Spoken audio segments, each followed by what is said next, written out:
cet invité, c'est Jean-Marc Briand. Bonjour, bienvenue sur le plateau de la matinale.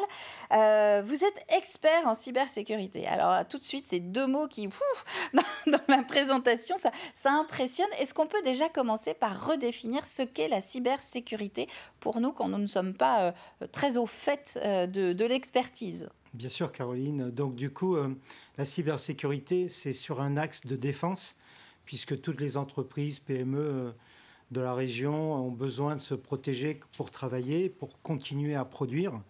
Et donc, l'objectif de la cybersécurité, c'est effectivement de trouver tous les moyens de défense pour éviter effectivement un scénario catastrophique qui empêcherait en fait les structures à travailler suite à des attaques ou des cyberattaques. Un sujet vraiment qui se multiplie de plus en plus, puisque sur 2 ans, on constate à peu près un facteur 3 de cyberattaques constatées sur le territoire. Ça veut dire une multiplication par 3 des faits, c'est ça ? À peu près. Donc c'est le piratage de nos ordinateurs quand on est en entreprise ? Absolument.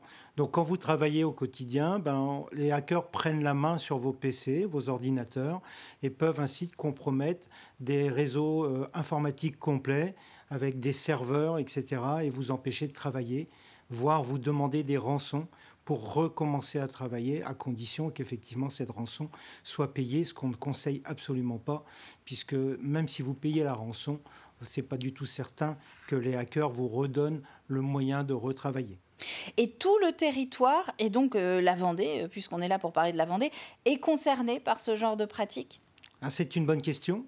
Puisque, effectivement, si on regarde la cartographie des menaces en France, on s'aperçoit qu'on a beaucoup plus d'attaques en région parisienne, mais c'est un peu trompeur pour une bonne et simple raison, c'est qu'en région parisienne, vous avez beaucoup plus d'entreprises, bien entendu, c'est la densité, et que du coup, les PME sont aussi concernées en Vendée, puisque les hackers, ils sont nombreux, on en a quand même plusieurs types. Ça peut être effectivement des attaques d'État. Donc, effectivement, c'est plus ciblé. Donc, ciblé, ça veut dire que c'est les entreprises qui ont plus pignon sur rue. Les PME, eux, sont concernés par toutes les autres attaques, puisque, effectivement, on est pléthore à pouvoir attaquer sur la communauté web. Et effectivement, vous pouvez avoir des étudiants, vous pouvez avoir des groupes qui cherchent à gagner beaucoup d'argent sur ces attaques. Il faut savoir qu'aujourd'hui, en fait, c'est une manne financière qui dépasse, en fait, la manne financière que peut rapporter la drogue, toute drogue confondue.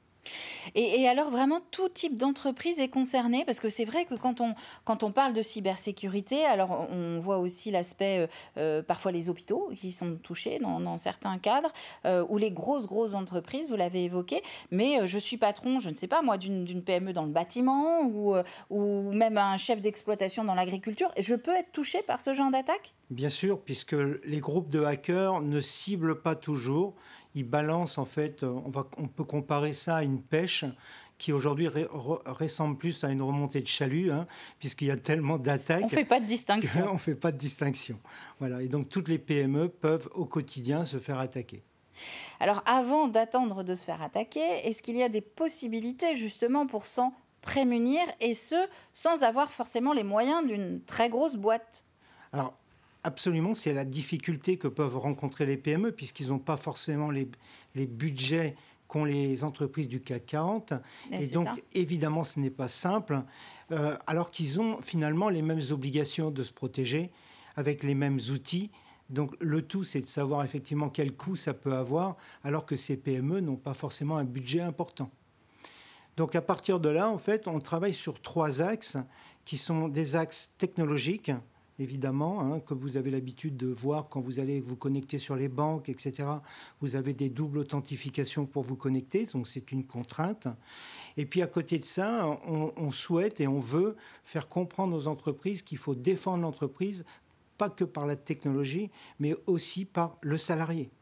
Et donc, il faut mettre en place des systèmes qui vont faire comprendre aux salariés comment ils doivent réagir lorsqu'ils ont des mails ou de pièges, etc., qui peuvent leur arriver, et absolument pas les ouvrir lorsque, effectivement, il y a un doute. Donc, si je vous comprends bien, tout ne passe pas par les outils, il y a aussi une grande part d'éducation. Exactement. Donc, dans la sensibilisation des salariés, un point qui est très important en dehors des pièges qui leur sont envoyés pour simulation, c'est l'académie. L'académie, c'est la formation, en fait, de l'ensemble des salariés dans le temps. Et donc, au fur et à mesure des mois, en fait, chaque salarié devient l'acteur principal de la défense de l'entreprise.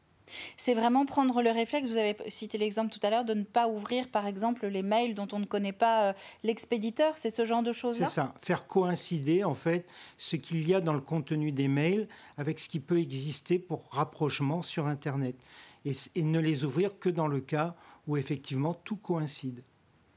Est-ce qu'il y a d'autres choses, justement, d'autres axes de vigilance pour moi en tant que salarié dans mon entreprise, au-delà de cet envoi de mails qu'on commence, on commence tout juste à être sensibilisé et à repérer?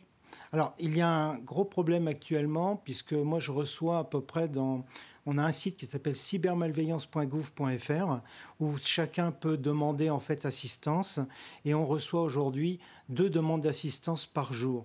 Alors ça peut être effectivement des ransomware comme j'expliquais tout à l'heure, mais ça peut être aussi en fait des détournements de RIB, etc. Et donc des clients ne se font pas payer par rapport à leurs prestataires parce que les clients ont payé en fait le mauvais RIB qui a été modifié sur les factures qui leur ont été envoyées. Et ça, c'est extrêmement fréquent aujourd'hui.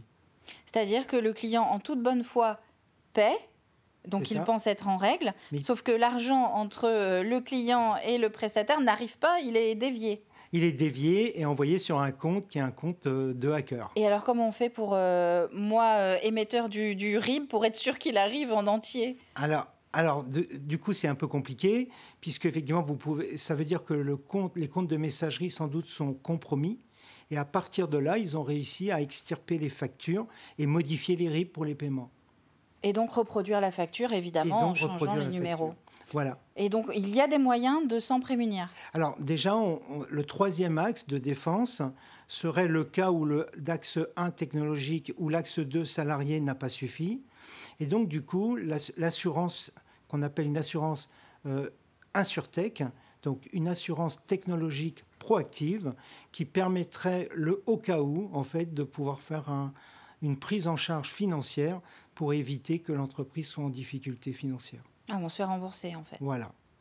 Très bien, écoutez, merci pour toutes ces informations. Il y en a beaucoup d'autres, des informations, et vous allez donner justement tous ces conseils. C'est le 15 avril prochain, ça se passe à La Roche-sur-Yon. Donc là, c'est une matinée de travail, c'est ça, organisée à la fois par Cohesio, ADN West et Proxinov.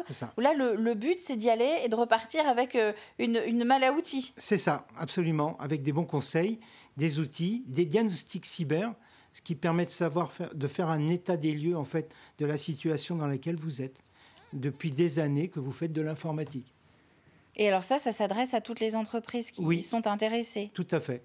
Donc c'est des audits qui se passent sous 2 jours, qui font un scan interne, externe, et vous donnent une restitution avec un plan d'action. Et donc le dirigeant est capable, en fait, après, d'avoir son fil conducteur pour les années qui suivent. Et d'être un peu plus tranquille, sans doute. Dans un plan de sécurisation. Dans un plan de sécurisation. Eh bien, merci Jean-Marc Briand d'être venu sur le plateau de la matinale. Alors, ce n'était pas pour vous faire peur pour commencer la semaine, mais c'est bien d'être au courant. Il ne faut pas faire la politique de l'autruche. Donc, justement, le 15 avril, direction cette matinale, ce premier pas, en tout cas, dans la cybersécurité, avec vous notamment, Jean-Marc. Et puis, donc, je les citais, ADN West, Cohesio et Proxinov, qui sont les 3 partenaires organisateurs de cette matinée de travail. Merci à vous.